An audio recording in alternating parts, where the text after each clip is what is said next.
And hello, welcome, good morning, good evening to wherever you're listening from. Welcome to a brand new radio show that is being hosted right here at Shirley Boys High School, entitled A Millennium of Films, where we take you through the entire history and of cinema and Hollywood, all that sort of realm of pop culture, and see how it's evolved throughout the 1920s all the way to 1990s.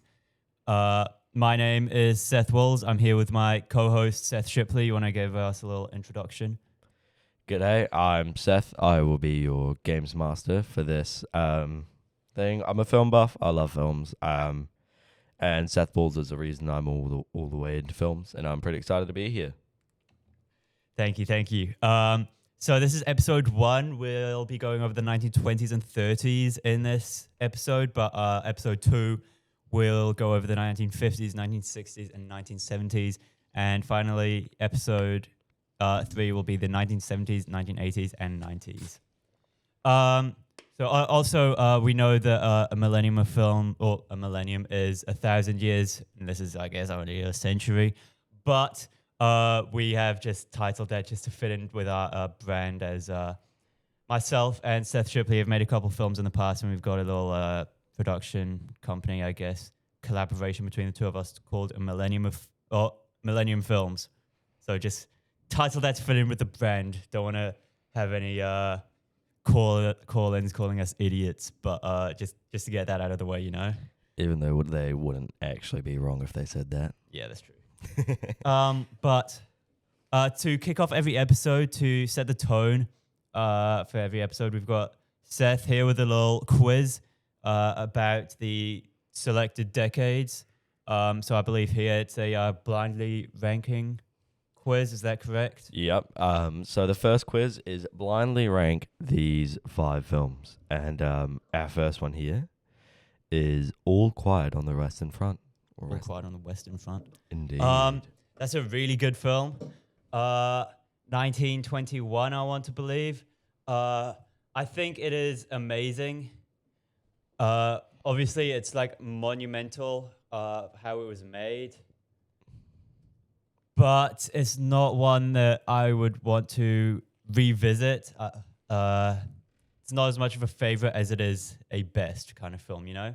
So I'll place that as solid 3, as a safe 3. Feel free to play along at home or from wherever you're listening from to these quizzes as well. We make them for engagement for everyone, so be our pleasure. Absolutely. And our second film here is These 39 Steps. Alfred Hitchcock. I believe it is, isn't it? Another one I haven't seen in quite a long time. But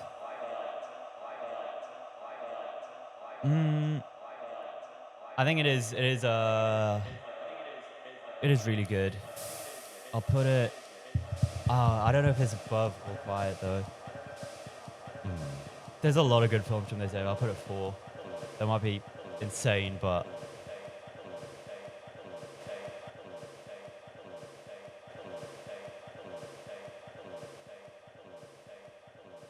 we good?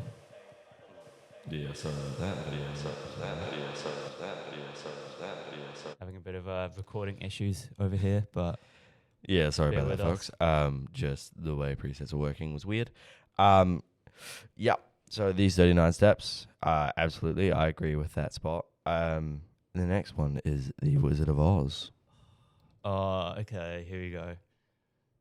I mean, if I'm really thinking about every film from 1920s and 30s, does it get much better than The Wizard of Oz, you know? I love that movie so much. And it looks beautiful, even from like damn near 100 years later. That's 1939.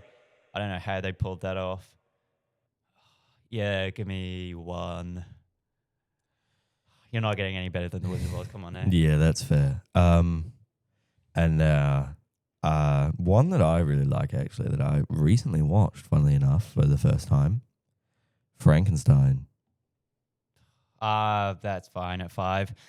Uh, that whole like genre of Warner Brothers horror films, they're solid, but I don't think Frankenstein is a standout one. Um, it's good. Actually, it's not even teetering on good. It's alright. Pretty Yeah. forgettable. But I mean, it's got good effects, especially for the time. Obviously, a lot of practical work that I love. So what's my number 2? Is it? Your automatic number 2 is, honestly, I agree with this. At number 2 is Snow White. Oh, I agree with it just because of how monumental it is as it was the first full-length feature film Yeah, that was it was. animated from Disney. So I I'm mean, not yeah, that complaining. could have gone worse. I maybe would have put the 39 Steps above it, maybe All Quiet as well. But yeah, that's solid. Like you said, for how monumental it is, it is a good placement for it. Absolutely. But thank you for hosting that, Seth. We'll get into the real meat of why we're here for now. The yummy stuff. So, what do you think about the 1920s and 30s in general? Not just talking about film. What do you know about that time, sir? I'll ask you that first. It was old. That's for sure. I mean, to me, the 20s and 30s aren't really that prevalent, especially in my life, because I'm not really watching all the silent films. Yeah, that's fair enough. And that, I mean, don't get me wrong, there are some banger films set in that time. 1917 is set around the 20s. In 1917, would you Yeah, believe? it's a war film as well. Yeah, which is like, I really enjoyed 1917. I haven't actually properly seen it for a good while. I think the first time I watched it, I was like 12. Oh yeah. And then,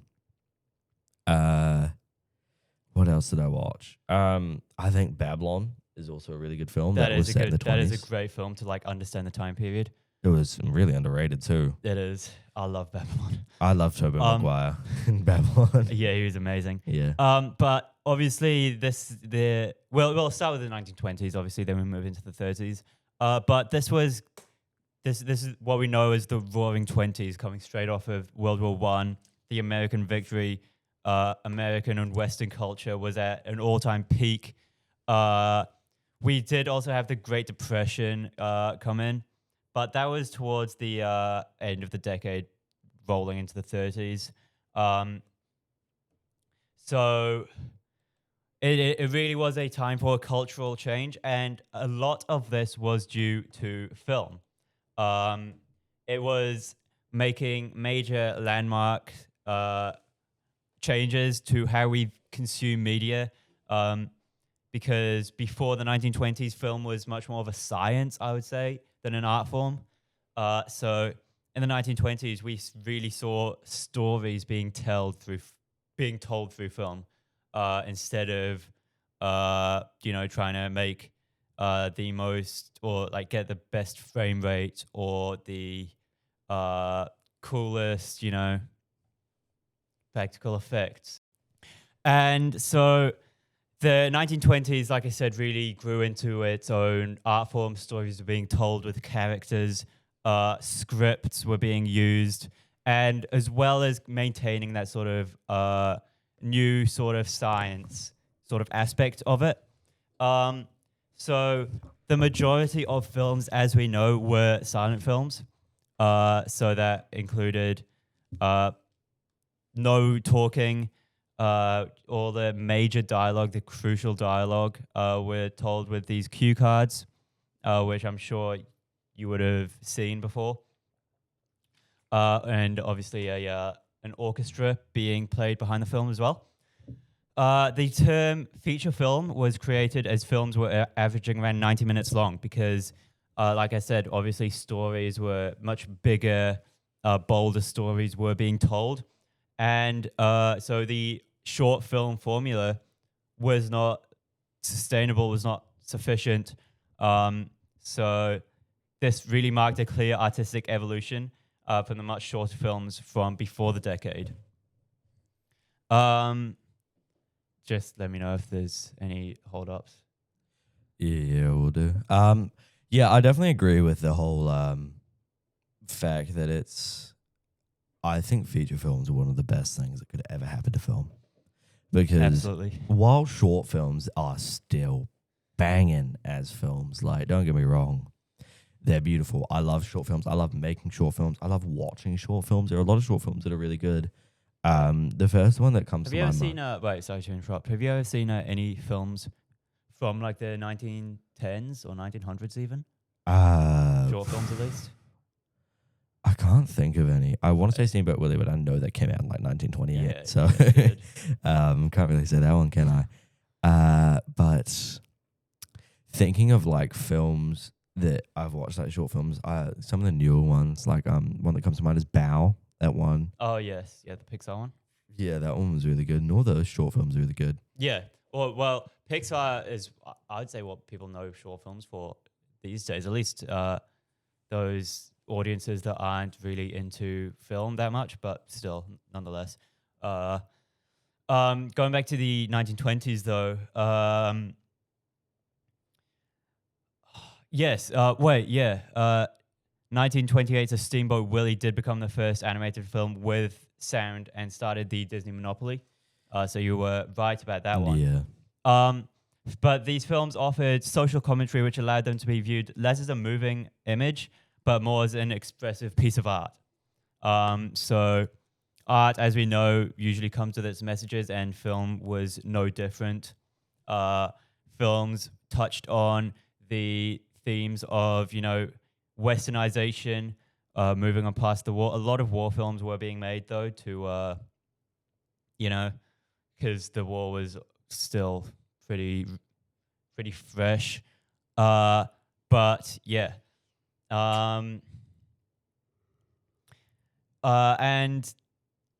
the landscape of Hollywood really set out the image of Hollywood that really remains today. We mentioned Babylon before, but I think that's another excellent example of what it was like. Behind the camera, it was filled with lavish excess, with party scandals and timeless stories. A major story which I find fascinating is the case of Fatty Arbuckle, and it was I believe this actress, I forgot her name, apologies, but I believe he was like having sex with her and she died of an overdose, I believe, cocaine, I think, and he was framed for the murder. And obviously he was a massive star, but his career came crashing to an end after that. Whether he did it or not is irrelevant, because he didn't have much of a career after that, which really goes to show the idea or the how quickly the Hollywood star image can fade after just one incident, and how delicate and fragile it is. And another case is the murder of the director William Esmond Taylor, found dead in some reeds, and it's believed that he was killed from studio executives, because he was trying to make more major moves that the studios weren't fans of, trying to touch on commentary that was not popular to touch on, because studios loved the idea of the American dream at the time. And going back to the studios, it was really a studio-built system. Do you know the 5 major studios that ran it? That's Time to think here. good question.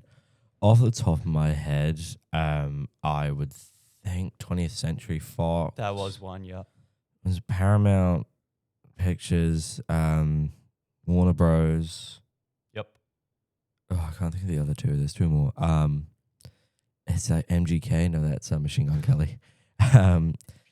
It's MG something. Metro Goldwyn Mayer, MGN. MGN, the one with the lion opening it. Oh yes, I That's love the those one. films. I And love them. RKO Radio, that's probably the one that's died the most. You'd never see those anymore.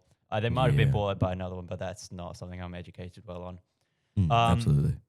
But yeah, Paramount Pictures, Warner Brothers, and 20th Century Fox, even MGM, they're still major, giants of the industry. And these studios really ran the system they ran it almost like a music label is ran today. So they would sign on directors, actors, cinematographers, the whole crew onto edit a film or make a film, and they could only work within the confines of the studio and whatever the producers wanted. But that's not to say that the creatives didn't have freedom. There was a lot of it. That's why we saw such major landmarks and why 1920 was such a pivotal decade and how it moved on from the 1900s and 1910s was because of these visionaries that, wanted to push the medium forward. Towards the end of the decade, though, we see probably one of I would say the biggest achievement in film, which was the addition of sound. 1927's The Jazz Singer was the first film with sound. I watched that maybe about a year ago. It was okay. It's unfortunate that the first film with sound can be racist at times and just pretty boring, but it comes with the nature of films from that era, I think. But yeah. It's unfortunate how like prejudiced everyone is back in that time. So you see it with like A Birth of a Nation as well. Like, come on now. Oh my like that's Lord. one of the most that created how the language of directing is understood, but like it's about, it portrays the KKK as heroes killing black people. Like, come on now. We can't be doing that, folks. But going back to the Jazz Singer, I love one of my favorite facts from film is how the first spoken line of dialogue is in a film is "Wait a minute, you ain't heard nothing yet." That comes about 15 minutes into the film, when the main character, I feel like his name is Manny for some reason. I don't know why I believe that. Is that because of what's his face from Babylon? Yeah, Babylon Manny. Possibly. I don't know. Seth can look that up. I don't know why I think that, but he's dancing or playing the piano. I can't remember which one. It's one of the two. But yeah, he says, wait a minute, you ain't heard nothing yet. That is the first line of dialogue spoken, and I love that fact. But these films that added more sound were getting referred to as talkies and essentially killed the silent film era, not rightfully so. I love silent films, but if you're just a dude in the 1920s, I think you'd much rather go to a film with talking than one without, after years of silent films. I just googled it. It is Jackie, not Manny. Jackie. Whoa, it sounds crack. close. Sounds close, Yeah, it's Babylon. It's all Babylon, guys. This whole 1920s is just like every single moment we're gonna have a Babylon mention. Yeah. Take a shot. It's a lot of research done from that movie, but 1928, the Steamboat Willie became the first animated film with sound. I said that before. But the talking pictures, they kind of killed a lot of... it was such a major change because the careers of so many people that were stars of the silent era were like completely jobless because they were not getting hired. A lot of this was due to the fact that many of them came from these European countries like Hungary, Germany, Bulgaria, that were at the time or beforehand, obviously, really heavily involved in the World War I. So these actors came in as refugees, not knowing much English, but that was perfect for the silent films. But now that the talking films were being introduced, many were left without, jobless, and ended up fading away, becoming homeless, addicted to drugs, trying to relive those golden years. It's kind of tragic looking back on it, but I mean, that's just how the industry works, I suppose. If you can't, move forward with the times, you're good as dead. We'll end things off there. We've still got a bit to talk about in the 1920s, but I think we've got to transition into an ad break now, so I'll let Seth take over for that. Alrighty, coolio, folks. We're just going to go through a couple ads, as is customary, and we will be right back. Thank you all for listening so far. I hope y'all enjoy it.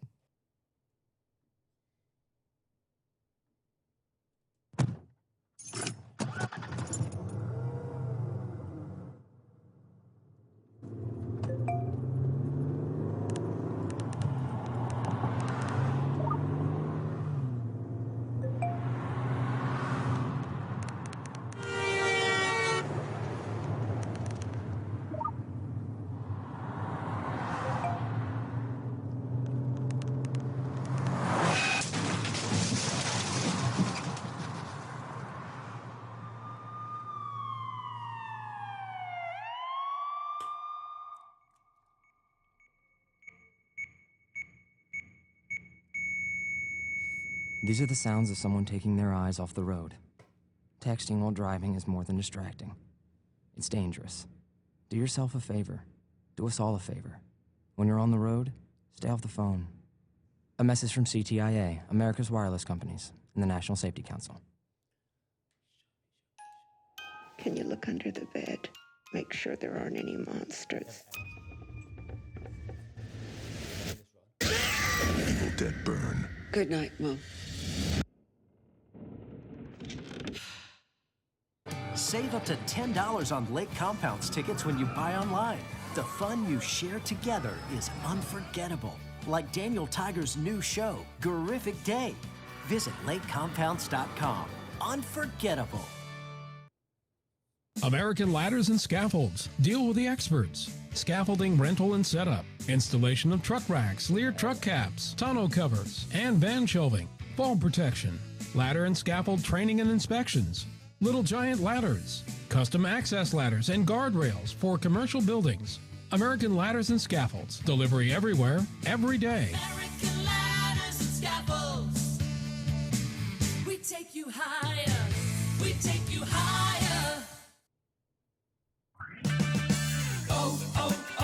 O'Reilly. It's O-Rewards Member Appreciation Month at O'Reilly Auto Parts. Stop in today and check out store-wide savings, plus earn double points on over 225 items. It's our way of saying thank you. If you're not already a member, sign up today during O-Rewards Member Appreciation Month. It's fast, easy, and free. O'Reilly Auto Parts. Better prices every day.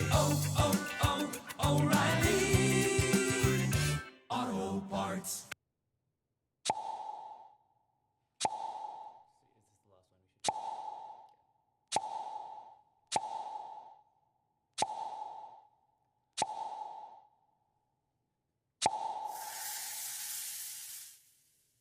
Have a Sprite and cheer for Sonia.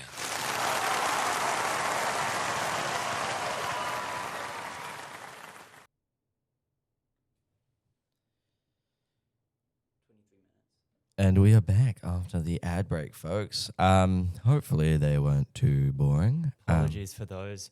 Next episode we'll have our music be thrown in Yeah. though, so And that'll then be a bit, I reckon bit the better. next episode we have music as well. Yep.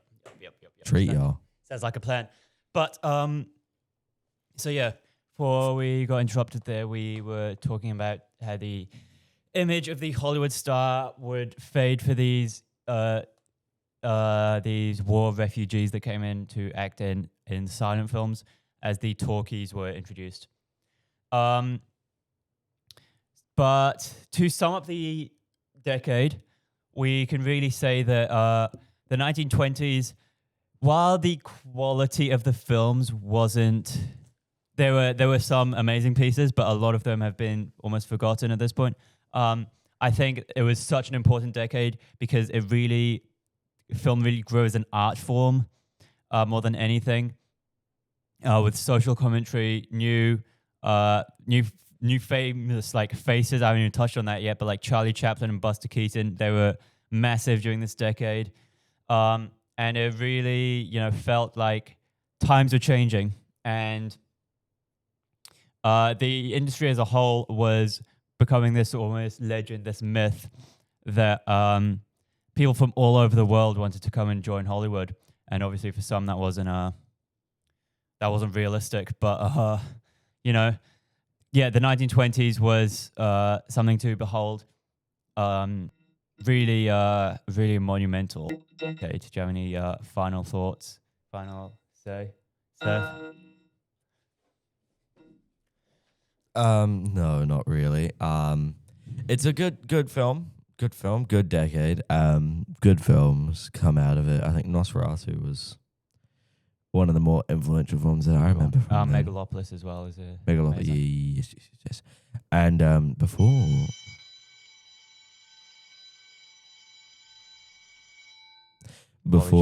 Sorry about that. Before we jump into the next decade, would you like to play a little game? Oh, another one. I thought we were just doing one per episode, but sure. hit me. Yeah, we'll do a little fun one that I think could be fun that we'll do every episode. Final note here. Apologies.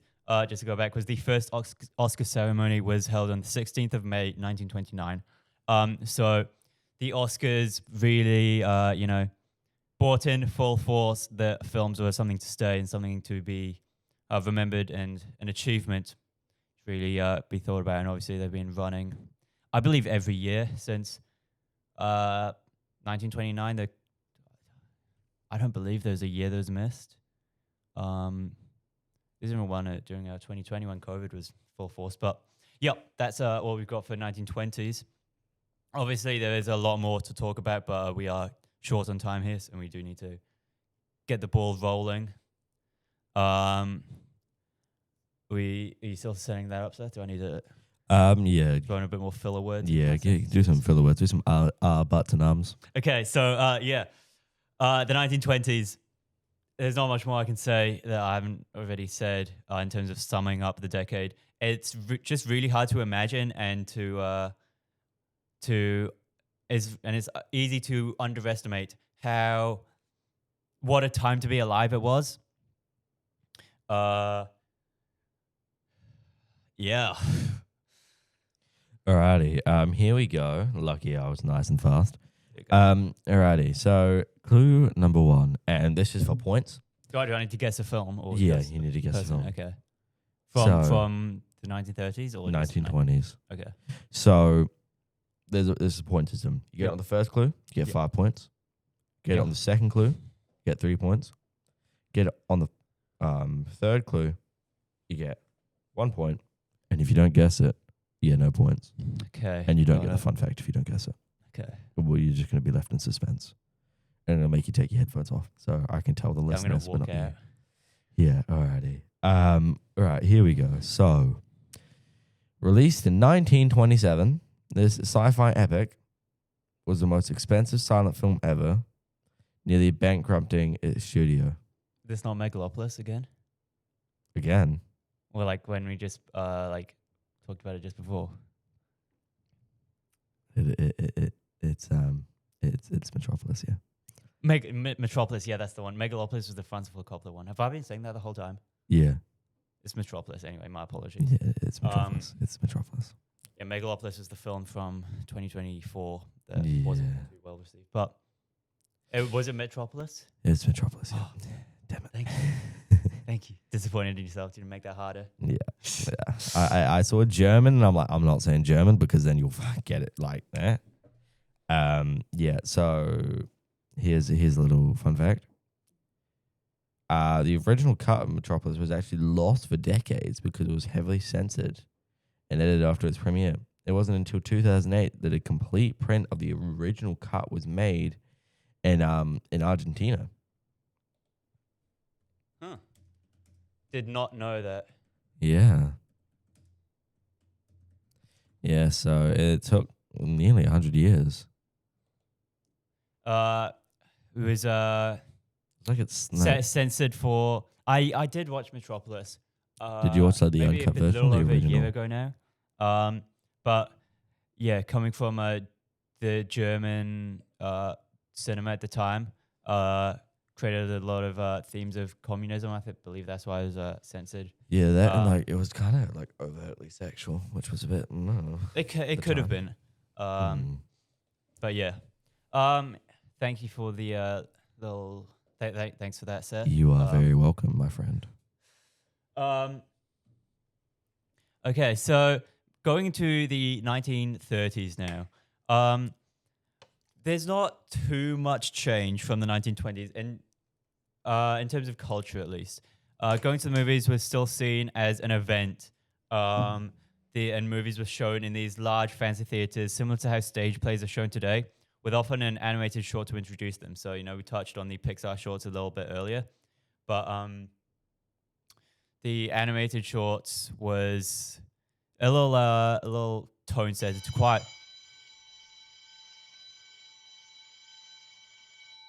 Goddamn bells. Apologies, folks. To quiet the audience down. And the films were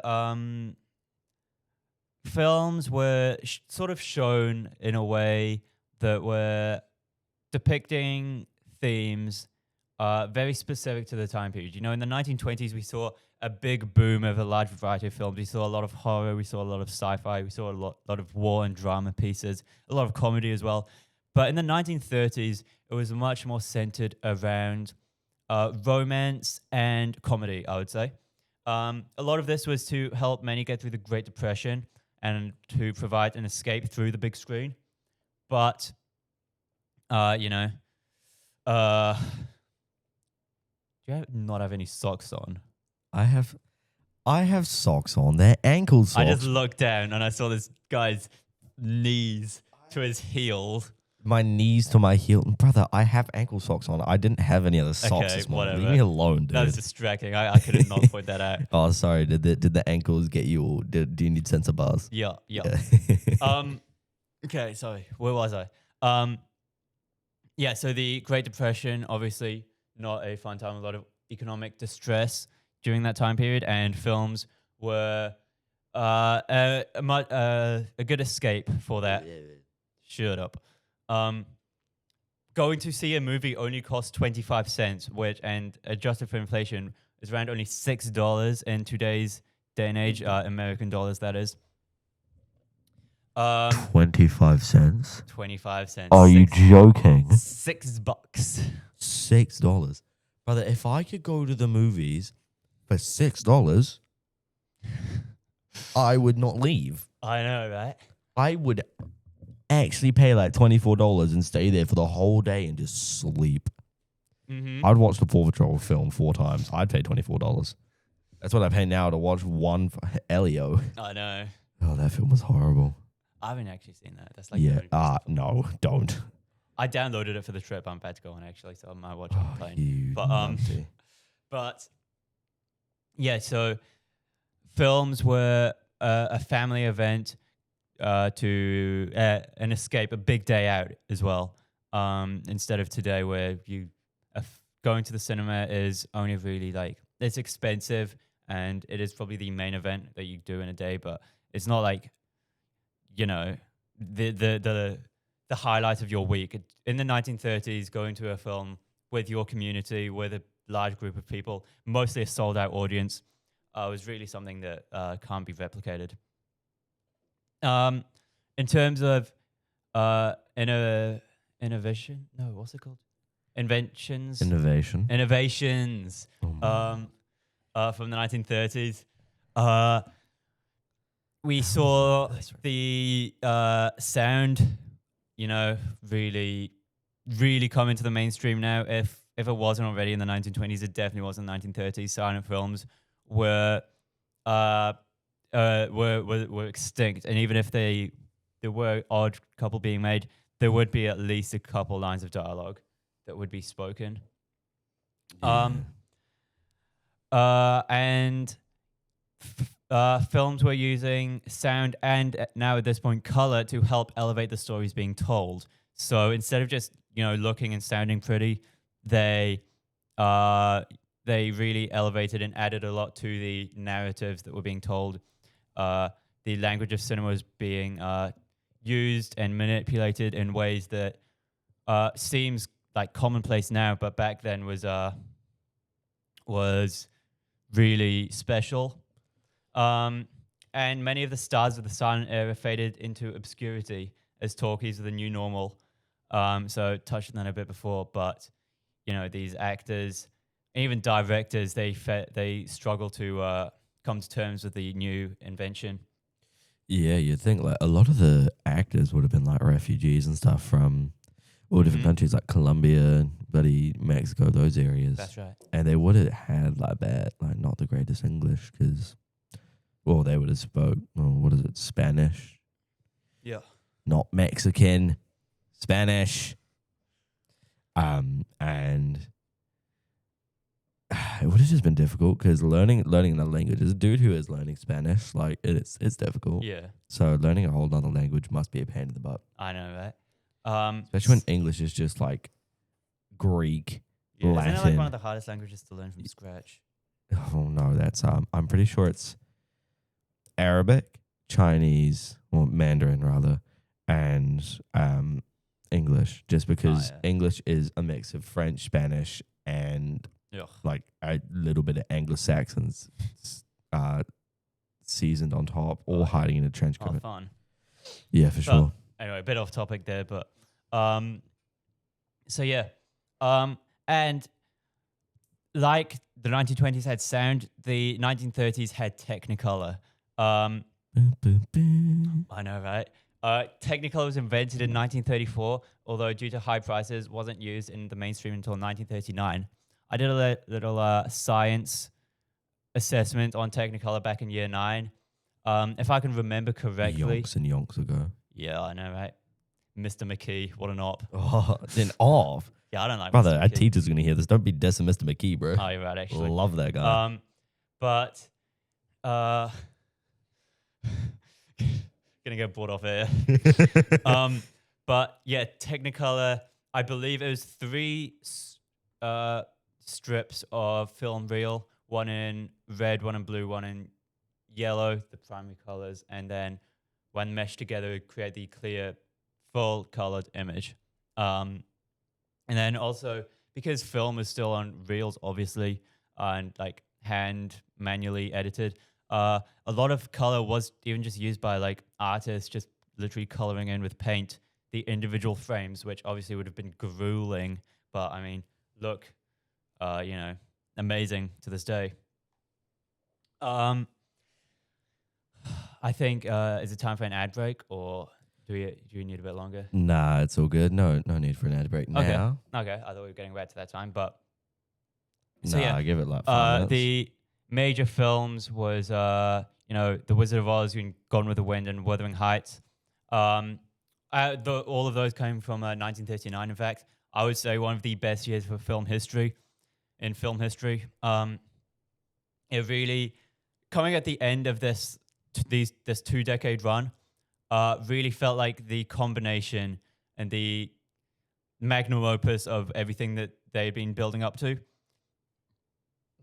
using sound and color to their advantage to tell these grand stories. Gone with the Wind coming in at like 3.5 hours, I believe. So, obviously landmark, amazing film. I haven't actually seen it, but that's another one that should be on my watch list. It is. But yeah, cinema in the 1930s was not too different from the 1920s in terms of the films being told. I mean, like I said, it did focus a bit more on the light-hearted side of things. However, the scientific innovations that was being brought in, like sound and color, are obviously no-brainers in films like this, unless it's a specific artistic choice to not include usually color, but I digress. If we want to touch on the industry a bit more, the fascinating story that I found from the 1930s was when a failed actress named Peg Entwistle, I believe that's how you say the last name, died by suicide from jumping off the H in the Hollywood sign. Back then it would be the Hollywood land sign, but the land got taken down to make Hollywood more diverse, I believe it was. To make it seem more of a... yeah, that makes sense. But yeah, a failed actress, came to America. I believe she was British. Came to America in search of the American dream, to become a massive movie star, go to parties, have a bunch of fun, get rich, and die beautiful with a rich husband. But it didn't work out, and she committed suicide jumping from the H. And it's not really something you think about when you see that sign, but it's a tragic story, and really makes you think.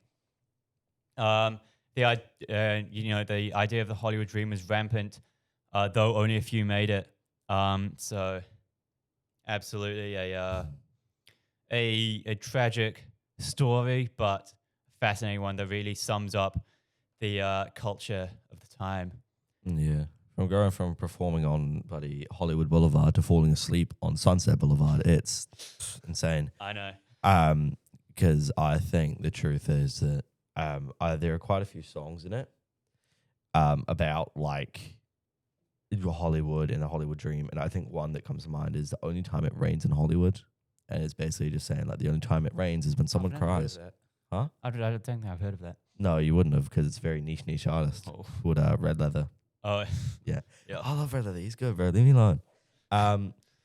And just while we're on the topic of music and stuff, we are going to move into some advertisements. Wait, can I just outro the 1930s? You can play the ads, then we can outro the episode. Yeah. Like plan. Okay. Got to make this quick because we are on a time restraint here. But yeah, the 1930s, like I said, not too different in terms of the culture, but landmark innovations that really can't go unnoticed, as well as giving rise to many stars that are remembered as cinema legends: Jimmy Stewart, John Wayne, just to name a few, just to name a couple. I mean, obviously huge talents that are still remembered to this day. So yeah, 1930s, pretty cool. I wouldn't say as interesting as the 1920s, but still a lot to note down there. Seth, I'll hand it over to you. Alrighty, so we're just going to move into some advertisements now, folks, as before. Hope you all are enjoying. Hope you all have enjoyed the episode. And, yeah.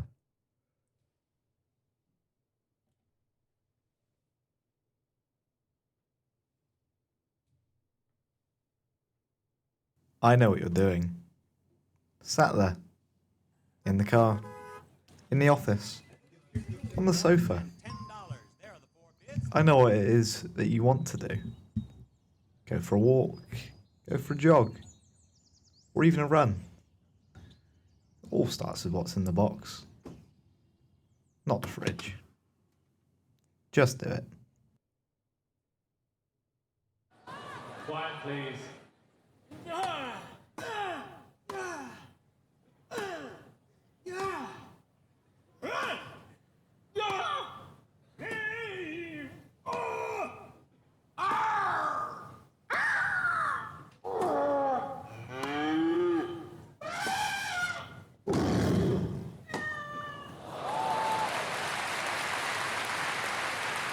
Have a break.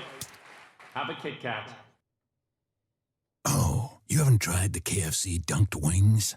So you must be Sarah then. Sarah has no short-term memory. She was gonna get some wings when she forgot her wallet at home. But then she forgot why she went home. Also, she didn't know where home was. And why is she in Istanbul when she lives in Kyalami? She doesn't know. But she does know that she will one day taste the dunked wings. She has an excuse. If you're not her, then you have no excuse. Get the KFC dunked wings for only $21.90. KFC, so good.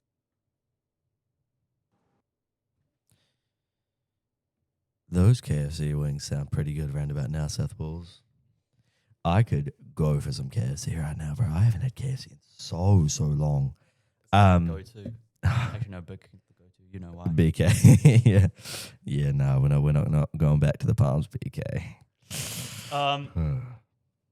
So yeah, thank you for the little ad break, Seth. You're very welcome. But as we come to the close of our episode here today, the 1920s and 30s, while doesn't have as much substance as perhaps the later decades, really have to use this episode to talk about more of the science and how film evolved from that to a groundbreaking piece of art, set the groundwork for films in the coming decades.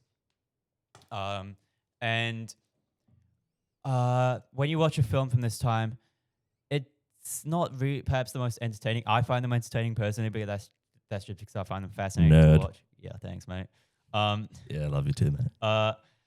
But I understand why modern audiences like you with your little TikTok brain might not like it. What are these strays? What the Started it. heck? You started it. I didn't start it. I called you a nerd for liking 1920s films. That's just accurate. But yeah, when you watch these films, they're really really takes you back to the time period of when they were made in, and that's why I love them. They really feel like a piece of history. Like, it's not just like reading a book or Whoa, again, strays. That's not a stray at you. Yes, it is. I read daily. Or like watching an old black and white video. Films from this era, especially the remastered ones, it really makes you feel like you're, living in the time, and you see so much of culture that you wouldn't be able to see elsewhere, not in film. I don't want to live in the 1920s and 30s. Just hate to break it to you. Okay, well, just let me prove my point. Yeah, I believe that is everything. So next episode will be in the 1950s, 60s, and 70s.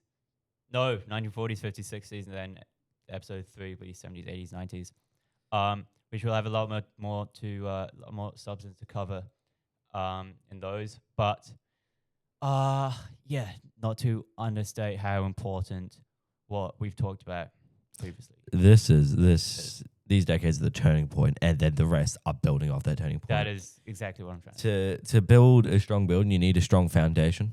And I think the 20s and 30s are that foundation of the strong foundation. And then the 40s, 50s, 60s are that next level. And then above that, 70s, 80s, 90s.